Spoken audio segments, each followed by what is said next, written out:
네, 오늘은 2021년도 9월에 나온 보건간호 파트를 좀 정리 한번 해보겠습니다. 36번부터 50번까지 15문제가 나오고 있고요. 보건간호는 제가 이제 똑같이 쓸 수가 없어가지고 아무래도 조금 이제 신경이 쓰여가지고 네. 그냥 이제 조금 정리하는 식으로 적어놨어요. 36번에는 이거는 되게 쉽더라고요. 그쵸? 유치원생에게 건강한 치아관리 보건교육을 지금 실시하고 있는데 옳은 걸 찾는 거예요. 네. 자, 보건교육 실시하고 있다라는 거죠. 자, 교육 대상자들이 능동적으로 참여할 수 있는 방법을 적용한다. 자, 이게 맞는 말이다. 네, 맞는 말이죠. 딱 봐도. 틀린 말은 교육자의 흥미를 고려한다. 이거 틀렸어요. 자, 누구의 흥미를 고려를 해야 되나요? 대상자죠. 교육자는 교육시키는 사람이잖아요. 자, 한 번에 여러 가지 질문을 하는 거, 지금 교육 방법으로는 좋지 않죠. 한꺼번에 여러 가지 질문을 쏟아내는 거 안 좋고. 낯선 내용부터 친숙한 내용. 자, 이거 순서도 알아놔야 되죠. 친숙한 내용부터 교육 내용을 이제 얘기를 할 때, 자, 여기 순서가 바뀌었죠. 친숙한 내용부터 이제 점차 낯선 내용으로 얘기를 하면 되고요. 복잡한 내용에서 간단한 내용. 이것도 이제 바뀌었죠. 간단한 내용부터 먼저 얘기를 하고, 복잡한 내용의 교육 내용으로 가시면 됩니다. 37번 세계보건기구에서 제시한 1차 보건의료 요소는 그랬어요. 자, 요거를 보고 물어보는 건데, 자, 여러 가지 요소가 있었어요. 근데 보건진료소의 운영협의회를 설치를 했대요. 네. 그리고 주민들이 설치를 했겠죠. 그리고 1차 보건의료가 성공하기 위한 가장 중요한 요건이에요. 자, 여기 보면은 우리가 그 세계보건기구에서 제시한 1차 보건의료 요소를 4가지를 배웠는데 뭐가 있었어요? 뭐가 있었냐면은 주민의 참여 가 있었고, 그쵸? 그 다음에 여기 지금 틀린 답들이 나와 있는데요. 수용 가능성도 있긴 있었어요. 그리고 접근성이 좋아야 된다 그랬어요. 수용 가능성, 요건 이제 주민들이 받아들일 수 있는, 수용할 수 있는 그런 과학적인 방법으로 접근해라. 자, 접근성도 좋아야 된다는 건 지리적으로 또는 경제적으로 이게 접근을 할 수 있어야 된다는 거고, 질적 적정성을 우리는 배우지 않았죠.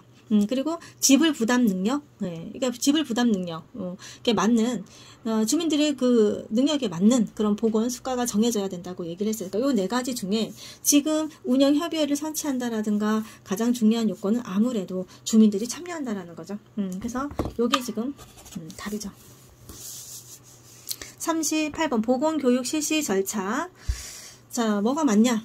이거는 정말 자주 등장하는 문제예요. 그쵸? 우리가, 문제 풀 때도 많이는 풀었어요. 그래서 다 맞췄을 거예요. 이제 시험 이미 봤던 친구들은 다 맞췄는데, 답은 이제 종결 단계에서, 교육의 주요 개념을 요약한다. 그랬어요. 우리가 단계는, 맨 처음에는 도입 단계가 있었죠. 도입 단계가 있었고, 그 다음에 전개 단계가 있었고, 마지막에 종결 단계 이렇게 있었어요.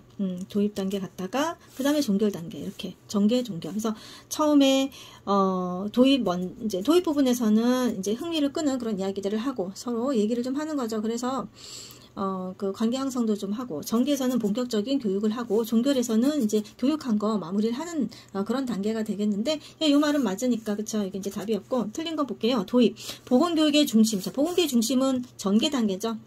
본격적인 교육은 전개니까요. 자, 전개는 교육 내용을 정리. 자, 전개가 정리하는 것이 아니라, 뭐가 정리한다? 여기 틀렸죠? 뭐예요? 종결 단계가 정리를 하겠죠. 전개가 교육 대상자의 관계 형성 우선. 관계 형성한다는 도입 단계에서 해야 되는 얘기니까 이게 지금 다 전체적으로 틀렸다고 했어요. 종결 단계에서 본격적인 교육 활동. 본격적인 교육 활동은 전개 단계에서 한다고 얘기했어요. 그쵸? 39번 보건의료 전달체계 구성 요소 중에서 지도력, 의사결정, 규제를 포함하는 것은 그랬어요. 보건의료 전달체계라는 것은 일단 무엇입니까? WHO에서는 뭐라 그랬냐면은 이제 국민의 그 건강, 그쵸? 건강을 증진하고, 또, 그 회복시키고, 그쵸? 유지시키는 그런 모든 활동이라 그랬어요. 모든 활동. 국민의 건강을 증진시키고 회복시키고 유지시키는 모든 활동을 보건의료 그런 전달체계의 개념이라고 얘기를 했었잖아요. 보건의료 전달체계의 그런 활동 다 포함된다. 그런데 이거를 구성하고 있는 것 중에 이 지도력, 의사결정, 규제, 자, 이런 것들을 포함하는 내용은 뭐냐? 근데 보건의료 전달체계 구성 요소들이 뭐가 있었냐면은, 경제적 지원, 자원의 조직화, 보건의료 자원의 개발, 보건의료 서비스 제공 다 있었어요. 그런데 답은 보건의료 정책 및 관리라는 거죠. 지도력. 그쵸? 의사결정, 규제. 이러니까 이게 관리 부분에 해당하는 얘기이기 때문에 그래요. 경제적인 지원도 있어야 되죠. 이게 되려면. 그쵸? 국민의 건강 증진 회복 유지가 되려면 경제적 지원도 있어야 되고, 자원을 좀 조직화해야 되겠어요. 그러니까 자원을 좀 조직적으로 그 자원을 조직적으로 배치를 잘 해야 되겠고, 어디에서 어떤 자원을 이용을 할 건지, 민간 부분에서는 또 어떤 자원을 이용하고, 그쵸? 국가보건의료당국에서는 또 어떤 자원을 이용하고, 그 자원의 조직적인 배치가 잘 돼야 되고, 보건의료 자원도 개발을 해야 돼요. 우리 보건의료 자원에는 인적 자원, 인력이라든가, 그쵸? 물적 자원들도 다 있어요. 시설, 장비, 그쵸? 이런 것들 다 잘 개발을 해야 되겠고, 또 보건의료 서비스도, 자, 1차 의료를 제공할 것인지, 2차 의료, 자, 3차 의료, 자, 이런 거 있잖아요. 이런 것들을 다 잘 제공을 해야지, 보건의료 전담체계가 잘 되잖아요. 여기서는 이 보건의료 정책 관리 파트가 되겠습니다. 지도력, 의사결정 규제, 법규에 관한 내용, 자, 이런 것들은 이 관리 파트에 해당이 되겠어요. 40번. 보건교육 방법 그랬네요. 보건교육 방법. 이거 무엇인가 보면 돼요. 어렵지 않고. 특정 문제 해결을 위해서 12에서 15명이 한 그룹이 돼가지고 짧게 토의를 하는데요. 가능한 한 많은 아이디어를 낸대요. 아이디어를 종이에 쭉 써가지고 그 중에서 최상의 아이디어를 선택을 하고 번개처럼 팡팡 떠오르는 기발한 생각을 잘 포착해낸다. 자, 이걸 뭐라 그러냐면은 팝콘회의라고 그러죠. 팝콘회의. 그거를 브레인스토밍이라고 해요. 예, 팝콘처럼 팡팡 터져요, 아이디어가. 그래서 팝콘회의라고도 하고, 답은 브레인스토밍. 자, 요거였었고, 배심토의는 아니지요. 배심토의. 그쵸. 배심토의는 우리가 패널들이 모이는 거예요. 패널 토의라고 하는 거. 그래서, 상반된 의견을 가진 4명에서 7명 정도의 전문가가 이제 발표를 한다라고 얘기를 했었어요. 그쵸? 그리고 분단 토의는, 너무 많아서 분단을 나누어요. 그래서 각 분단에서, 토의하시는 분은 6명에서 한 8명 정도가 이제 분단해서 토의를 하고 다시 전체 회의를 한다 그랬어요. 너무 시끄러워서 버드 세션이라고도 얘기를 했었어요. 심포지엄은 자, 심오하다 이렇게 외우라고 그랬죠. 심오하다. 그래서 다 전문가다. 그래서 실제 발표자는 2명에서 5명 정도의 그런 이제 전문가가 발표를 하는데 지금 듣는 청중이라든가 그쵸? 사회자 그리고 이제 이 발표자, 그러니까 전문가죠. 이 세 분이 다 지금 아주 심오해요. 그래서, 다 모두 전문가다. 자, 이런 것도, 잘 나오죠. 여기서는 답이 브레인스토밍이 됐지만 잘 나오고, 시범 교육에 그야말로 이제 시범을 보이는 거죠. 그래서 여기서는 답이 브레인스토밍이었어요.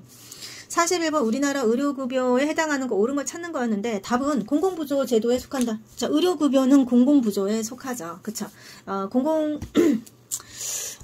부조도 있고, 공공부조는, 빈곤층을 위한 거잖아요. 빈곤층. 그러니까 의료급여는 의료 쪽에 혜택을 주는 거잖아요. 그래서 빈곤층에 해당하는 것이 맞기 때문에 이 말이 맞았고요. 지금 우리가 사회보장에서는 사회보험이 있어서 5대 보험, 그쵸? 이 사회보험은 전 국민이 가입 대상이죠. 우리 다 가입을 했고요. 그리고, 공공부조가 있었어요. 공공부조. 그 공공부조는 취약층이에요. 취약층. 그러니까 빈곤층을 얘기하는 거, 빈곤층. 그리고 공공부조 말고 또 사회 서비스가 있다 그랬잖아요. 사회 서비스. 이 사회 서비스는 법률이 정하는 어떤 특정, 인이라 그랬어요. 그러니까 장애인이 될 수도 있고, 법률이 딱 장애인 이렇게 정했으니까 노인이 될 수도 있고, 그쵸? 예. 자, 요런, 분들이 이제 대상자가 되는 거예요. 사회 서비스. 자, 사회 보장인데요. 사회보험은 볼게요. 전국민. 그러니까 우리가 5대 보험 하잖아요. 산재도 있어 국민연금부터 해가지고요. 그거는 다 사회보험이잖아요. 국민건강보험부터 요즘에 이제 노인 장기요양보험 제도까지. 자, 전국민을 가입 대상으로 하는 건 아니죠. 전국민을 가입 대상으로 하는 것은 사회보험이지 공공부조가 아니고 의료급여가 아니란 뜻이에요. 공공부조에서는 빈곤층을 대상으로 하기 때문에 의료급여, 그렇죠? 네, 이런 것들은 다 공공부조에 해당이 되겠죠. 그러니까 빈곤층을 위해서 우리가 뭘 하면 교육이라든가 의료 쪽이라든가 뭔가 혜택을 주잖아요. 따로 그런 것들은 지금 공공부조에 다 넣으시면 돼요. 전국민을 가입 대상한 거 아니죠. 노인성 질병을 가진 대상자가 가진 자가 대상이라고 하는 것은 이거는 그 사회보험 중에서도 장기요양보험 제도의 그 등급을 따기 위해서 그쵸 노인성 질병을 가진 대상자가 포함이 되죠. 그리고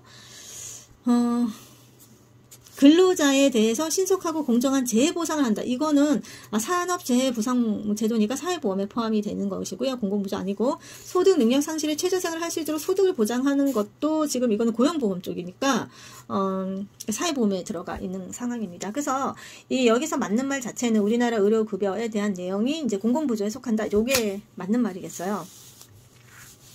42번 다음에 시설급여기관이 뭐냐.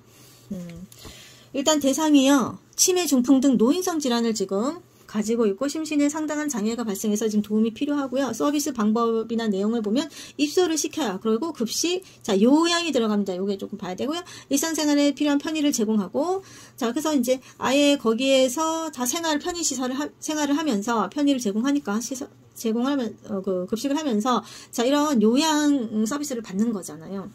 자, 입소 정원 10명 이상이에요. 10명 이상. 그래서 여기서 무엇이냐 해서 양로시설, 단기보호시설, 노인복지주택, 노인요양, 공동생활가정 있었는데 답이 노인요양시설이 되겠어요. 그래서 여기 이제 의료적인 어떤 서비스를 좀 받아야 된다라는 거죠. 치매, 중풍이니까. 그런 분들은 우리가 이제 요양이라는 말이 꼭 들어가야 된다라고 얘기했었습니다. 그래서 노인 요양 공동생활가정이라고 이제 선택한 친구들이 있을 수가 있어요. 그런데 여기는 이제 가정으로 끝나잖아요. 가정. 그래서 가정과 같은 주거 환경, 뭐, 이렇게 시작을 해야 되겠고, 명수 자체는 5명 이상, 9명 이하이기 때문에 요거랑 달라요. 그러니까 여기에 차이가 있어요.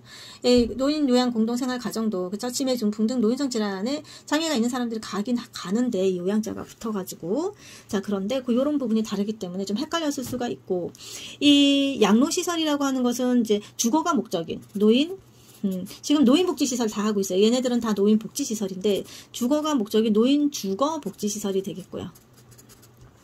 그러니까 지금 노인요양시설이라든가 노인요양공동생활가정이라고 하는 것은 주거보다는 노인 의료복지시설이라 그랬습니다. 이거 좀 외워야 되겠고, 이해하면서, 그쵸? 그리고 단기보호시설은, 이거는 이제 제가 해요. 제가 서비스니까. 제가 노인복지시설이라고 얘기하지요. 집에 있으면서 잠깐 갈 수 있어요. 그쵸? 그리고 가서 서비스 받는 거죠. 노인복지주택은, 이거는 이제, 이것도 주거가 목적이죠. 노인주거복지시설에 포함이 되겠죠. 주거복지시설이에요. 그리고 얘는 노인요양공동생활가정은 크게 보면 노인의료복지시설이고, 그죠? 얘네 둘은 의료. 얘하고 얘는 주거. 얘는 여기서 살지 않아요. 얘는 뭐예요? 집에서 살아요. 집에서 살면서, 어떤 상황에서 잠깐 시설에 갔다가 다시 오는 거예요. 네. 그래서 답은 노인요양시설이 되겠죠. 여기서는요. 43번 진료비 지불 제도. 이거 정말 잘 나오고 있죠. 뭐 계속 나오고 있는 것 같네요. 9월에도 나왔지만 3월에도 진료비 지불 제도에 대한 얘기는 또 나왔었어요. 종합병원에서 대장암 수술을 받은 환자에게 수술 받았어요. 그래서 진찰한 거, 검사한 거, 수술비 이걸 다 청구했는데, 그러면 이런 것은 진료비 지불 제도 중에 무엇이냐? 그러니까 일단 진찰, 검사, 수술 한 다음에 나중에 사후에 그 서비스만큼, 그쵸? 이 비용만큼 다 합쳐서 청구를 했단 말이죠. 그거를 뭐라 그러냐면 행위별 수가제, 그 행위대로 수가를 받았다는 거예요. 그래서 답이 행위별 수가제죠. 지금 인두제라고 하는 것은 이제 환자 명수당 어떤 액수를 정해져 있기 때문에 등록된 환자 수당 받는 거예요. 인두라는 것은 사람 머리당 받는 거고, 봉급제라고 하는 것은 그러니까 월급 생각하면 돼요. 경력하고 직책에 따라서 좀 달리 지급이 되지만 봉급 받는 거고, 포괄수가제라고 하는 것은 이제 우리 질병군별로, 그쵸? 미리 딱 정해진 진료비만 내면 되는 거예요. 우리나라에는 백내장이라든가, 그치요? 뭐 항문수술, 또 뭐가 있죠? 편도수술, 또 탈장수술. 그러니까 얼마라고 딱 정해져 있거든요. 자궁, 그쵸? 그 다음에 제왕절개, 시색이라고 하는 제왕절개. 자, 이런 것들은 포괄수가제라고 하지요. 정해진 돈만 하고 나오면 돼요. 내면 나오면 됩니다. 총액 계약제라고 하는 것은 지금 이 대상자와 그리고 진료보는 자, 이분들 사이에서 미리 계약을 하는 거예요. 얼마로 하자. 그러면 그 범위 안에서 진료를 하게 되는 거예요. 그거를 총액 계약제라고 해요. 그러니까 여기서는 행위별 수가제에 대한 이야기겠죠. 44번 보건소 얘긴데요. 보건소는 답은 지방보건행정조직에 해당된다. 이거 당연히 맞지요. 틀린 답을 좀 보면 읍면마다 한 개소씩 설치한다 그랬는데 우리가 시군구마다 한 개소씩 설치를 하죠. 그리고 근로자의 업무상 재해보상 업무 수행, 재해보상 업무랑 상관없고 이건 정부네요. 중앙정부 조직에 일원화된 지도감독을 받는다. 문제가 뭐였냐면 일원화가 아니고 이원화된 그런 지도감독을 받았다는 거죠. 그래서 지도감독은 기술지도감독. 자, 이런 것들은 지금 보건복지부한테 받았고요. 또, 일반 행정부분, 인력이라든가 예산, 그쵸? 일반 행정부분은, 행정안전부에서 받았죠. 행안부, 그쵸? 행안부에서 받았잖아요. 그래서 이렇게 이원화됐다고 할 수밖에 없었어요. 이게 문제라 그랬어요. 그쵸? 한 곳에서 이렇게, 여러 가지 감독을 받고 지도를 받았어야 되는데, 의료 쪽 그런 지도 감독은 보건복지부에서, 인력 예산 지원 등 일반 행정 파트는 행정안전부에서 받아야 되기 때문에 이렇게 이제 이원화되게 되었다. 자, 농어촌 등 보건의료를 위한 특별조치법. 자, 이 법 있잖아요. 1980년대 연에 만들어진 이 법. 이거에 따라서 설치된 것은 뭐냐면 보건소가 아니라 보건진료소가 되겠죠. 45번 환경오염으로 인해서 발생한 거는 당연히 여기서는 쉬워요. 이상기후가 많이 증가됐다라는 거죠. 이상기변이 많이 생겼다라는 거. 지구온난화 때문에. 틀린 말을 좀 보면 빙하가 증가했다. 빙하가 증가하지. 빙하가 지금 녹아가지고 빙하 자체는 지금 녹아가지고 얼마 남지 않았어요. 그쵸? 산성비는 많아지고 해수면의 높이는 하강이 아니라 더 올라가게 되었죠. 빙하가 녹아서 바다 해수면이 높아졌어요. 온실가스 농도가 더 증가하게 되겠죠. 네, 환경오염으로 인해서. 46번 보건교육 실시전평가. 이것도 참 잘 나오고 있지요. 네, 답은 보건교육을 실시하기 전에는 진단평가하고 또 뭐 하라 그랬어요? 실시 중에 할 수 있는 것은 형성평가. 다 실시하고 나서 하는 것은 교육 실시하고 나서 총괄평가. 그쵸? 네, 이렇게 하라고 해서 이거 3개 알고 있으라고 얘기를 했었어요. 많이 강조를 했었죠. 자, 47번 볼게요. 유기물질 과다 유입으로 발생한 수질 오염 상태. 자, 그러니까 오염 상태를 물어보네요. 물의 오염 상태. 자, 화학적 산소 요구량은 높아진다. 자, 여기 제가 어려우면 어떻게 하라 그랬냐면 산소가 필요하다. 그쵸? 그러면 그 물에 산소가 없으니까 더러운 물이다. 오염된 물이다. 그래서 산소 요구량이 높아진다라는 건 화학적으로 산소 요구량이 높아지던, 그쵸? 생화학적으로 높아지던. 자, 높아지면 오염된 상태다. 그러니까 이게 답이고 다른 것들은 오염된 상태가 아니라는 거죠. 탁도가 낮다라는 건 탁하지 않다. 그럼 맑다라는 거니까 이거는 깨끗한 물이에요. 깨끗한 물. 그쵸? 용존 산소량이 높다. 이거는 물에 녹아있는 산소 자체가 높다. 양이 많다. 산소량이 많다. 깨끗한 물이고 둥둥 떠있는 부유물질, 오염물질이 줄어들었다. 이것도 깨끗한 물이죠. 암모니아성 질소가 줄어들었다. 이렇게 독성 물질이 줄어들었다. 자, 이건 깨끗한 물이다라고 할 수가 있어요. 그쵸? 48번 2차 대기 오염 물질이 뭐냐? 라고 했을 때 오존이다. 이거 찾아야 됐었죠. 자, 그래서 이제 그 광학 반응에 의해서 우리 밑에는 1차 오염 물질이에요. 1차적인 오염 물질이에요. 그러니까 이 1차 대기 오염 물질이거든요. 이게 빛과 화학 반응에 의해서 새로운 물질로 딱 변한 그런 오염 물질들을 2차 대기 오염 물질이라고 얘기를 했었고, 그 중에 하나가 오존, 또 어떤 거 있으면 스모그, 그쵸? 스모그 또 뭐 있었어요? 케톤, 펜 이런 이름들을 가지고 있었잖아요. 그쵸? 알데히드도 있었죠. 알데히드. 자, 이런 것들. 자, 황산화물, 탄화수소, 질소산화물, 일산화탄소 이런 것들은 그냥 1차였어요. 49번 근로자 작업환경 유해인자 관리 방법 중에 자, 이것도 정말 잘 나오고 있는 문제죠. 대치. 자, 이거랑 같은 말은 뭐냐면 대체였어. 대체. 네, 대체였는데요. 자, 보면은 좀 더 유해하지 않은 물질로 바꿔주는 거 또는 공정 방법 자체를 그 방식 자체를 바꿔주는 거. 그래서 좀 덜 위험하게 만드는 것. 이런 것들은 다 대치 또는 대체했다 이렇게 말을 할 수가 있어요. 그래서 가연성 물질이 담긴 유리병을 이건 책 그대로 썼어요. 가연성 물질이 담긴 유리병을 철제똥으로 바꿔줬어요. 네. 그래서 유해인자를 더 관리를 했어요. 자, 이것은 대체당하는 것이 맞다라고 해야 되고 틀린 건 보면 발끝볼에서 안전화를 사용했다. 소음이 심해서 귀마개를 착용했다. 자, 이런 것들은 개인보호구를 사용한 거죠. 개인보호구를. 그쵸? 네, 개인보호구를 사용한 거고 작업장에 후드를 설치했는데요. 오염된 공기를 배출을 했어요. 자, 이거는 환기죠. 환기. 그 방법 중에 환기예요. 유해인자 관리 방법 중에 환기. 그리고 마지막으로 방사선 동위 원소 취급 시 원격 원격 조정 장치를 사용했다. 자, 원격 조정 장치 사용하면 이런 것도 잘 나오죠. 이걸로 해가지고 답이 격리가 된 적도 상당히 많아요. 네. 자, 그래서 유해 물질이 그 발생하는 곳을 차단하는 거죠. 이 격리가. 그러니까 원격 조정으로 하니까 사람이 그쪽으로 가지는 않잖아요. 그쵸? 그러니까 유해 물질이 발생하는 곳에 안 가도 되는 거. 자, 이거는 지금 격리죠. 네, 50번 포도상 구균 생각하면 되고 그 식중독의 발생 원인의 그 뭐냐? 이건 장독소라고 하죠. 이 독소 이름은 장독소. 자, 영어로 말하면 엔테로톡신이죠. 엔테로톡신. 포도상 구균이라고 얘기를 했었고요. 그쵸? 네. 그리고 신경독은 아니에요. 포도상 구균은 아니죠. 신경독은 이제 신경 쪽의 문제를 일으키는 거죠. 네. 그래서 그 보고의 독인 테트로도톡신, 그 다음에 그 통조림에 있는 통조림 소시지, 보툴리누스 식중독에 있는 독, 이런 것들이 이제 신경독인데 얘는 아니지요.